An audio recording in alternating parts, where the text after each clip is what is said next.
Au nom du Père et du Fils et du Saint-Esprit. Amen. La paix de Jésus soit dans votre maison, sa paix et sa joie. Alléluia. Bonne et sainte année à tous. Merci Jésus pour tes merveilles. De retour de la Sainte Baume. Eh bien, il nous est proposé dans la lecture du jour de lire Saint Luc chapitre 2 versets 16 à 21. Que ta parole, Jésus, rentre dans mon esprit, que ma bouche proclame ta parole et que mon cœur l'accueille. Amen.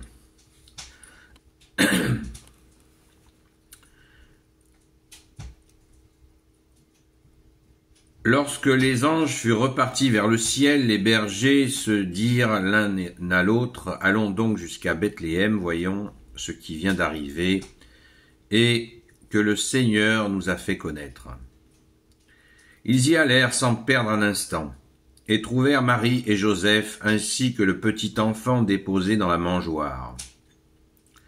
Alors, ils firent connaître ce qui leur avait été dit à propos de cet enfant.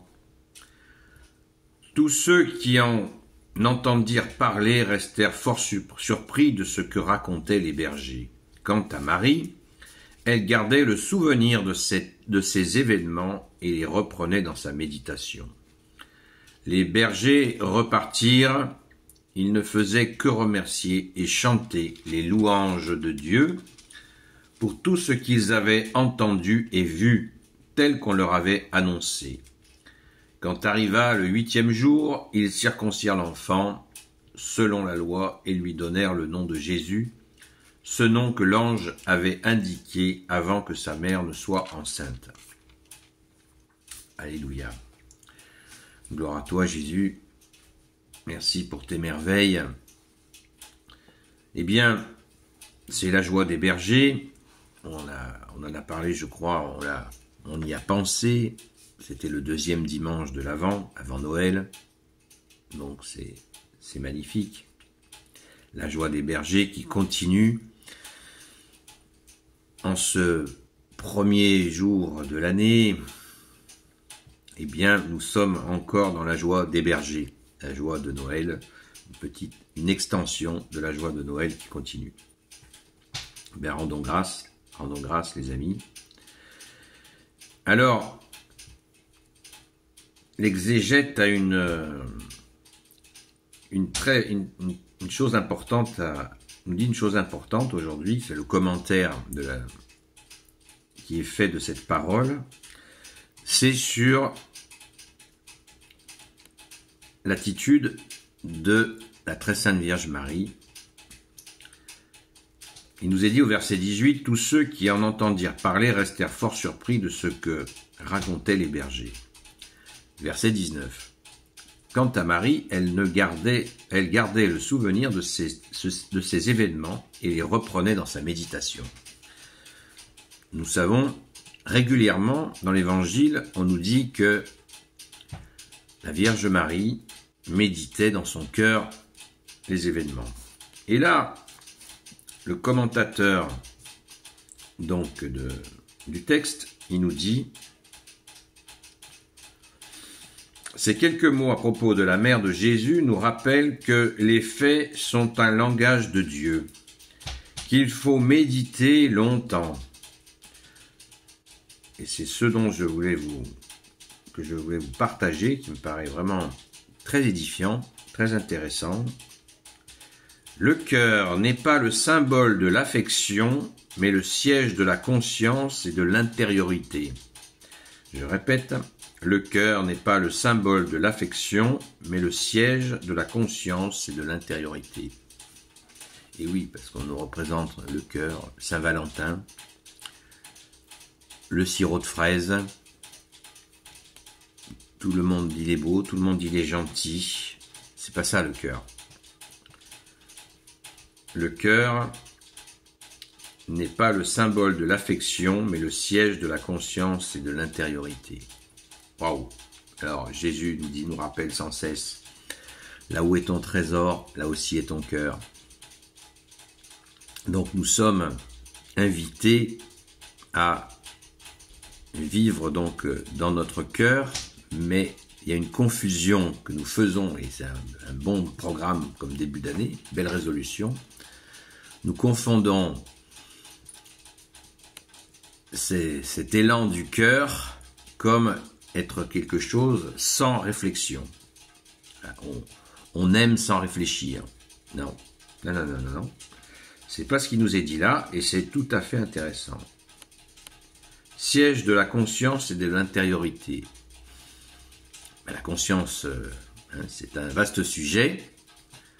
L'amour que tu es, Jésus, est dans notre cœur, et il nous faut bien sûr méditer les événements afin de voir, comme l'a fait la Vierge Marie, afin de voir si, effectivement, on prend conscience des choses et on reste bien à l'intérieur. J'écoutais une vidéo de quelqu'un qui faisait des vidéos, qui critiquait l'Église en disant qu'il y avait des représentations démoniaques sur des cathédrales, des choses horribles. Alors ils en déduisaient que l'Église était mauvaise, blablabla, blablabla, toutes ces conneries-là. Mais voilà un exemple d'incompréhension et d'absence d'intériorité.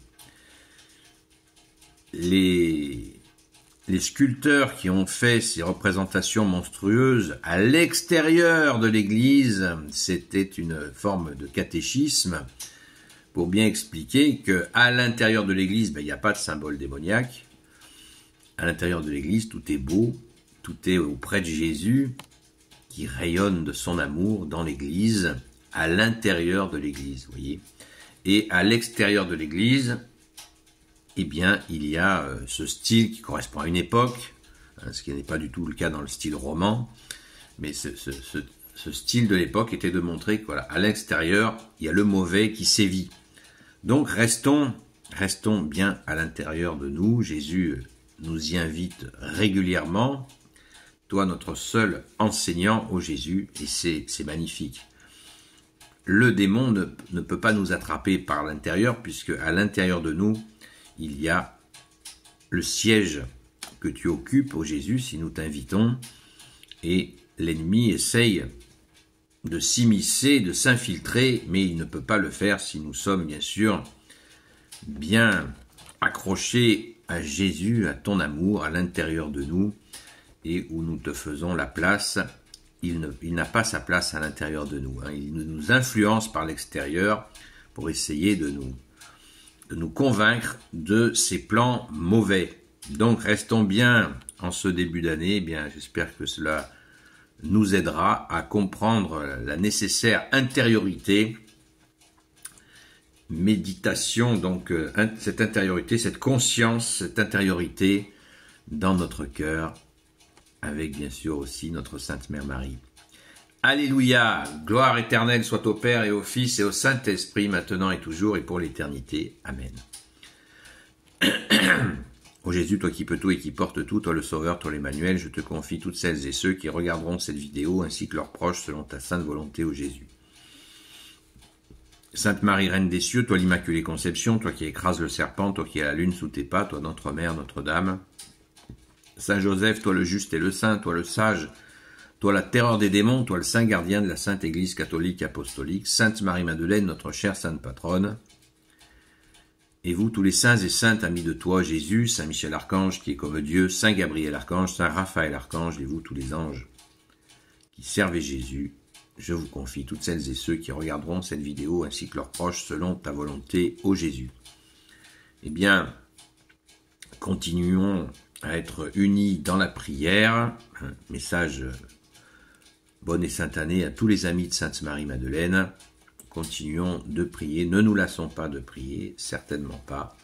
Il y a tant de souffrances que nous te présentons, ô Jésus. Prions pour la France, le peuple franc, demandant pardon pour l'apostasie. Prions pour tous les innocents massacrés et blessés.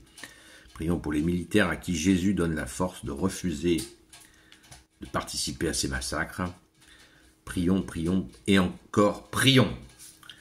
Donc je vous souhaite un grand merci à notre chère Sainte Patronne, Sainte Marie-Madeleine. Et je vous dis à très vite.